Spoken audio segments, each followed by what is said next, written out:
Aka.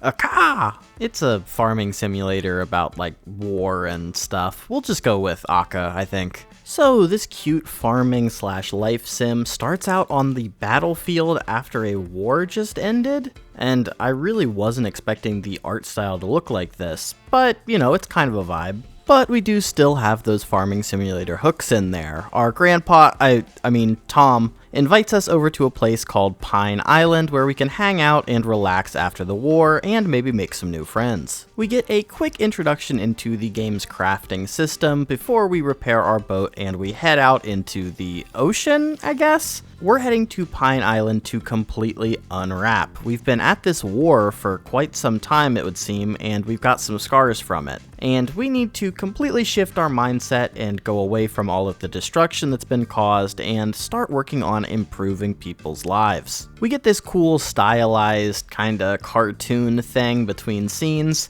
We'll get quite a few of these throughout the game, but I really like these parts. It's really cool art. Once we arrive on the island, we meet up with Tom, who introduces us to the island and gives us a place that we can stay while we're living here. Tom is like a bison or a buffalo or something. I don't know, it's really hard to find any information about this game online, but I know we are a red panda, and that is super awesome. We get another one of these stylized artistic renditions of us walking over to our new house, and we go to sleep for the night. The next morning we head out and start exploring on our own. The first thing we noticed is that there are a lot of animal traps hidden around the island. These are old remnants from the war, and we don't need those anymore, so we can go ahead and clean all of those up. We also discover that there are NPCs dotted around the island who give us little quests. The first one that we find is to get an axe to chop down this fence, so our next step is to figure out where we can get an axe. We talk to a guy named Robor who tells us if we want tools, we're going to need to find the metal to make them ourselves. But he also gives us a trading card when we talk to him, so I guess there's some sort of deck builder element in here too? Weird. We also talk to Tom again, and he has to recommend that we should start up a little bit of a garden. But this game actually does gardening in a kind of cool way. There are only a couple of crops, but where you plant them actually matters as they impact each other based on their distance. Something like one plant attracts flies, but the other plant repels them, so you get perfect parity between the two. Kind of a neat idea, you don't see that very often. We also find a dog named Bish Boy, who wants to make a smoothie with some bananas and coconuts, but we can't find any of those around this island, so maybe we'll look into that later. Continuing on down the beach, we meet a koala named Kenny who introduces us to the first of the music minigames. This one's pretty easy, it's just 2 keys and tapping them on time, so these will probably get harder in the future. And our to-do list keeps growing bigger when we find a wolf trapped in one of those animal traps that we're going to need to nurse back to health, but we'll have to come back to this in a little bit. Another feature of this game is the day-night cycle, and on our first night we encounter a ghost, and we begin its quest. There are a couple of these ghosts scattered throughout the game that each have their own little quest that you need to solve to set them free. This first one runs away from us though. But before we spend too much time ghost hunting, we decide to throw some of those wolf traps that we found before into a furnace, which smelts them down into iron bars, which we can convert into our tools. There's only a total of 4 possible tools with no upgrades, so we just go with the axe and the pickaxe first because those will seem like the most useful, and then we'll get into the farming stuff later. And next door to the blacksmith we find a wizard named Grandolph who has a big pot brewing in his house that lets us brew potions. There are a couple cool potions in this game, but the one that stands out right now is the health pot that we can use on that wolf, but we don't have the ingredients right now, so we'll come back. And as we're walking down the beach at night, we encounter the shy ghost once again, and now that we found him twice, they tell us the story of how they became a ghost. When one of these ghosts tells us their backstory, we get another one of these cool stylized cartoon type things. For the shy ghost, their story is pretty tragic, and that'll be pretty true for all of the ghosts because they're ghosts. The shy ghost was always super shy, and that was fine for them until the war broke out, and when that happened, the shy ghost was too shy to ask for any help. At one point during the war, Shy Ghost saw Akka walking down the street, but was too shy to ask for any help, and subsequently perished. So that's kinda how this ghost ties into Akka's story, and it's pretty sad. But once the ghost tells us about their story, they disappear and we have solved their little puzzle, and we have completed this ghost's story. Moving on, we meet this cool queen bee named Beatrix, who tells us that we should probably start growing some flowers around to help out her whole family. But it's not quite gardening time yet, as there is quite a few things for us to do around the island. We go around knocking down some ruins and chopping down some old trees while picking up some of the trash that's been collected around the area. And our cleaning up goals are going pretty well because we actually managed to get all of the traps. That's pretty good. Now that we have access to the pickaxe, we can bust into a cave that was previously sealed and meet with Gudrun, a dragon who is in this cave. And Gudrun actually has 3 babies that are in the cave over. And Gudrun asks us to gather some food to help the babies grow up. This will take quite a while. Now that we have a good collection of animal traps, we melt those down into metal bars, which we use to create the final 2 tools to earn our first achievement of the game, Tool Collector. So now with the hoe and the watering can in hand, we can start to work on a small garden out front of our house. The seeds that you can get are pretty much just scattered throughout the world, so it's not too hard to find them, but it does take a little bit of time for the plants to grow up. So we're going to be waiting quite a while, and this is one of the more tedious parts of the game, but it is a farming simulator, so what can you do? Our next ghost hunt comes in the form of this guy named Leno, who was trapped in a prison cell that we found a key for and then came to unlock. So his story is another pretty tragic one. He was locked in this prison cell, and when the war broke out, everyone left him. So he was just stuck here all alone throughout the entire war, and he's calling himself Leno the Forgotten One. Much like the shy ghost, he saw Akka walking around from time to time, but Akka couldn't help Leno because Leno was a prisoner. And I don't really see a lesson here, I suppose, but it is really sad.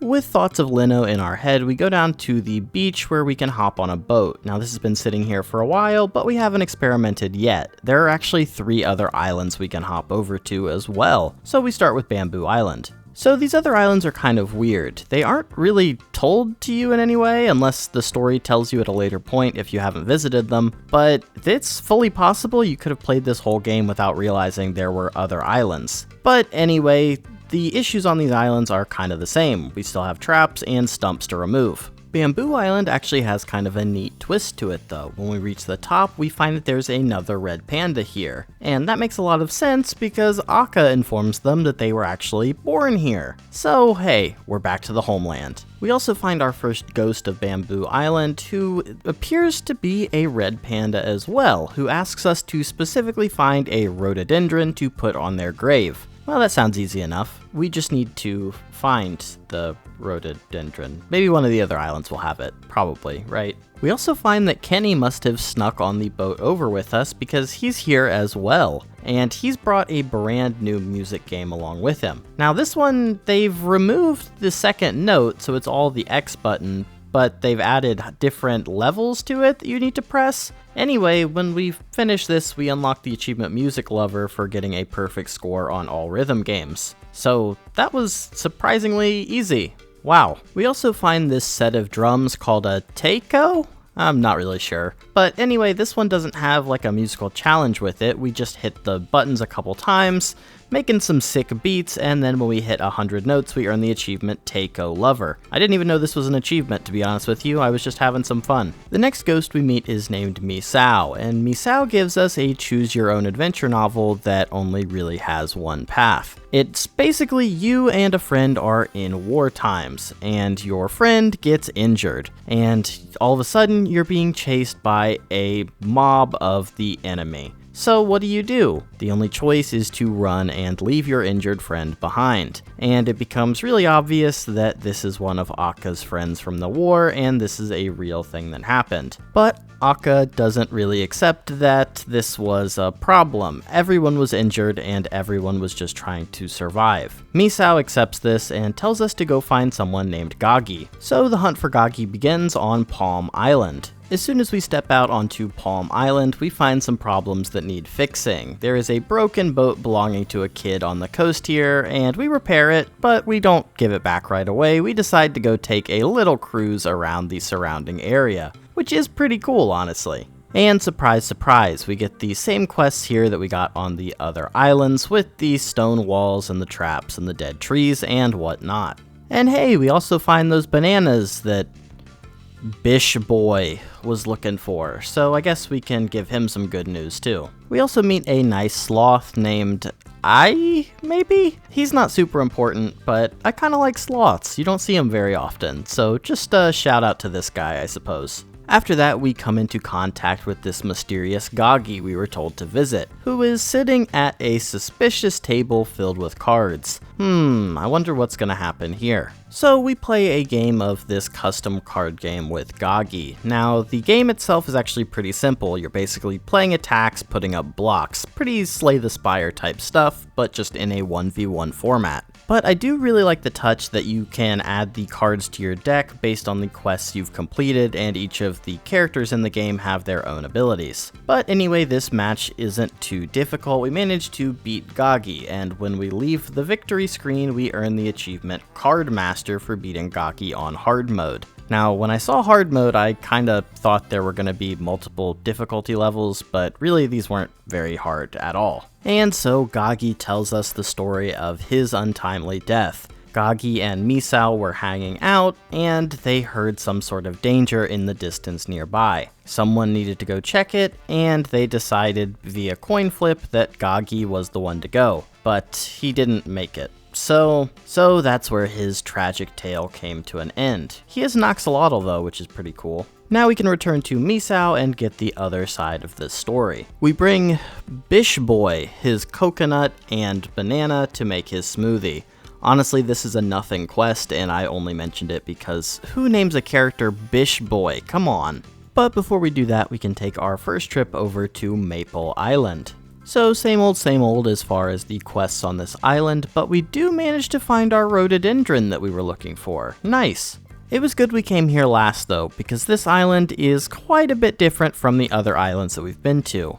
It's not really inhabited with the villagers so much, it's more of a big mountain that leads up into the sky. And we meet a guy named Flare who tells us that we're really not prepared to head up this mountain. We're definitely going to need to go pick up a winter hat in the city before we can come here.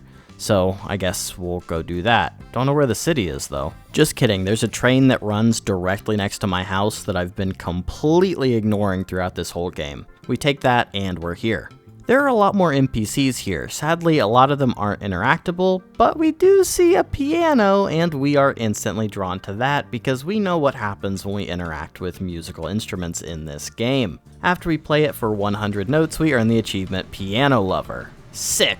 Luckily for us, one of this city's 4 businesses happens to be a hat shop, so we can pop in and grab a hat, and they don't even charge you for it, so maybe this is like a front for the mob or something. Anyway, I am instantly drawn to this anime haircut because who wouldn't be, and we're off to climb that mountain. Super safe, right? This island also features a recycling stand where we can turn in junk for decorative items, and a mill where we can grind wheat into bread, which is super useful because we can't make it anywhere else. The final point of moderate interest is the house of Cortus, a genius mouse who's working on all kinds of different projects. He'll be a little important later, but for right now all he tells us about is this cool marble maze that he's been working on. But unfortunately this seems extremely bugged, or maybe not put in the game at all. I tried to play over and over again because I was actually kind of excited. I like mazes, and I tried leaving the room and coming back in and restarting the game, but just nothing worked. Nothing in here about this marble game was working. Pretty unfortunate. But after that we can finally return to the mountain. We're ready to climb, get all the way up to the very top, and then we're told we need a winter hat. What's the point of all the other hats if you have to have a winter hat though? On the way back to return our hat, we get our next meeting with Misao, who retells us the story of the day that Goggy was lost, and also tells us our own story of when he was left behind. Thankfully for us, he forgives Akka because everyone was just trying to keep themselves alive, and, you know, there was very little that he could do in such a warring time. So it's good that we can lay Misao to rest. As we come stumbling out of the bar, we have to ask how long were we in there because we earn the achievement 10 days for playing the game for 10 days. Alright, so now that we've got our winter hat in hand, we can finally climb all the way up the mountain, and the cable car isn't working. We need to go find a gear. At least we know a very smart mouse who can give us one. So we fix the cable car, and now we can climb the mountain. When we get to the top, we get a nice view, but not much else happens. We do mention coming back with Nea's jar though, something that doesn't really make sense to me. Haven't heard of that yet. But we do earn the achievement A Nice View at least. But it doesn't take too long for me to figure out what Nea's jar actually means. After this, I was doing some organization around my chests because things were getting a little bit messy, when we encounter in the starter chest an item called Nea's Ashes, and we get a little cutscene where it's explained to us that our friend Nea was killed in the war, and our goal is to reach the top of the mountain and release Nea's ashes into the wind so Nea can fly. I think the assumption here was I would open that chest at the very start of the game and see that item and get the main quest. But now I've basically done everything, and I hadn't started the main quest yet, so we see some flaws in the gameplay logic maybe. We visit the red panda ghost once again to drop off the rhododendron, and we get given another quest to drop off a bamboo candle. Easy enough. And now that we're in the late game, needing to organize chests and whatnot, we can revisit the wizard and craft all of the potions in the game to earn the achievement Potion Collector. And of course, our first stop after crafting all of the potions is to visit the wolf and cure its wounds. And we can confirm that you can in fact pet the dog in Akka, and the dog can pet you. And after we finish the wolf quest, we also learn that there's a cat on the island who's in need of some medicine as well. Pretty much the same quest line, but you know, it's nice that there's a cat too. So now I can bring a candle over to the ghost red panda, and I actually didn't see this coming. We learn that this ghost red panda is Akka's mother, who sadly passed away while Akka was out during the war. So this is pretty sad, honestly. Kinda got me. Akka's mother was just giving us quests to keep Akka around for a little while longer, but now that our quests are done, Akka's mother can pass on. So at this point I realized we are getting quite low on quests to do. Actually, the two non-main quests remaining involve us farming, so it's time to get pretty serious with that. The vegetable causing the main stopping point for us is cabbage, and it's not that it's difficult to grow, it's just that it takes a long time. So to speed up the growth process, I decided to just go to sleep a couple of times, and we earn the achievement 20 days for completing 20 days.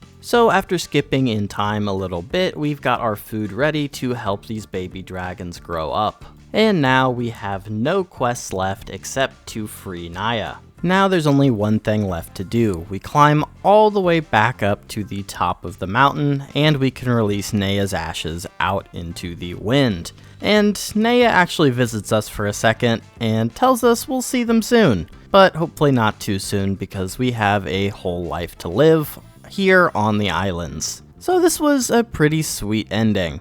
And honestly, this would have been pretty good if we had realized the thing about the ashes before visiting here the first time. It's not that big of a deal, but it is kind of funny that we completely missed the main quest of this game. So now we have literally nothing left to do on our quest list, so I guess let's go talk to Tom and maybe he'll have something for us. When we approach Tom this time, things are clearly different. Up to this point, when we mentioned the ghosts we were seeing around, he pled innocent, didn't know anything about them. But now he admits that he could see them the whole time because he is also a ghost. And our final quest is to free Tom. So like all of the other ghosts that we've helped, Tom also didn't return home from the battle. This is another pretty sad goodbye. We didn't interact with Tom that much throughout the story, it was mostly at the beginning, but I think that's one thing the game did really well. It set Tom up as a pillar for us when we came into this area. We were helping him out with helping all of the people that lived here out, but now Tom tells us that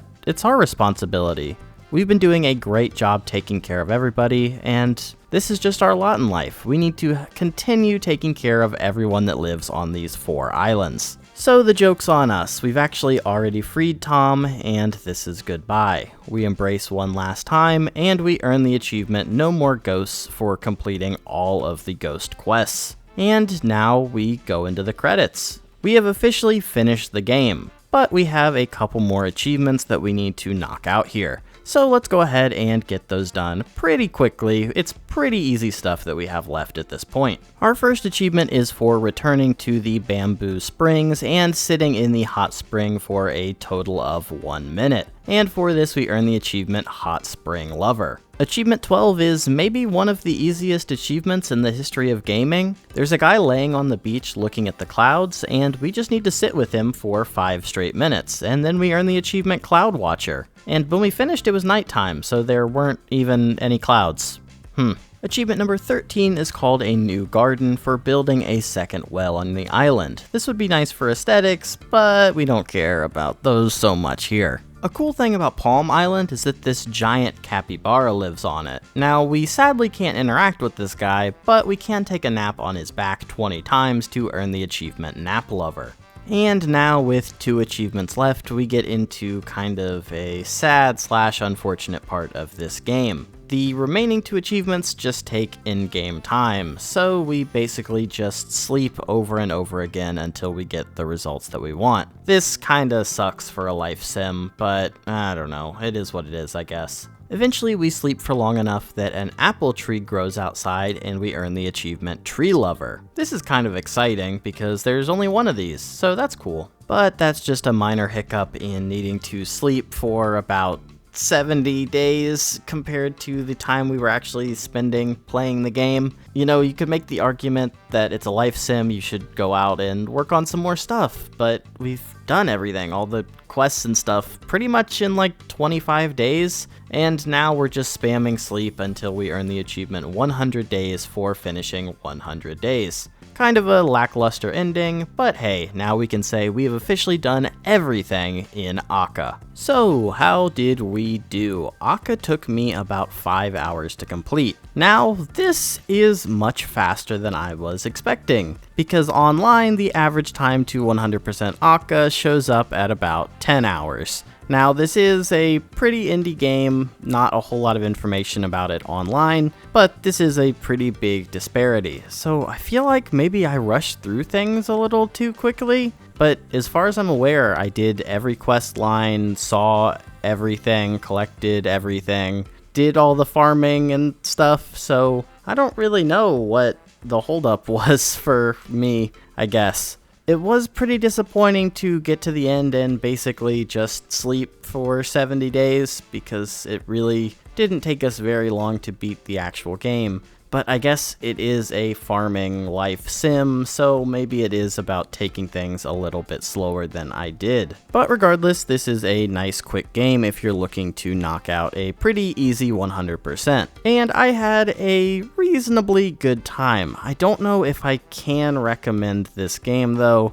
based on the number of bugs that I experienced throughout this. You might notice some of them in some of the footage. There were some weird things going on, and that marble game that I specifically called out because it's really weird to have a prompt for something that just wouldn't work. And reading through some of the reviews of this game on Steam, it seems like a lot of people paid for the game and then actually kind of got locked out of progressing because some things bugged. Luckily that didn't happen to me, but you know, buyer be warned, I guess. But regardless of all of that, I hope you enjoyed this video, and I hope to see you in the next one next week. As always, please feel free to leave any likes or comments about things that you want to say about this game, maybe some lore that I missed, or maybe you want to suggest another game for me to play. I've been getting some really solid suggestions lately, so I've been working on a big list of those that I will hopefully get to at some point in the future. As always, thanks for watching though, and I hope to see you next time. See you!